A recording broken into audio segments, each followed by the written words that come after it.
नाहीये आणि मैदानाच्या दिशेने आणखीनच सितारा ज्याला पाहण्यासाठी प्रेक्षकांनी हे भिवंडीचा अभिमान मैदानाच्या आतमध्ये दाखल होतात।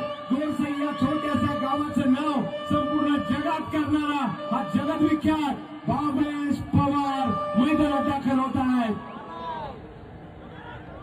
यावेळेला स्ट्रोक खेळलाय पाणी भावेशच्या बॅटमधून फटका आलाय चौकार जोडले गेले आहेत।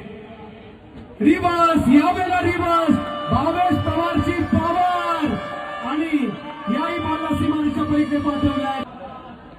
यावेळेला वेगळा अल्टी पलटी भावेशच्या बॅट मधून निघालेला बॉल सीमारेषा पार।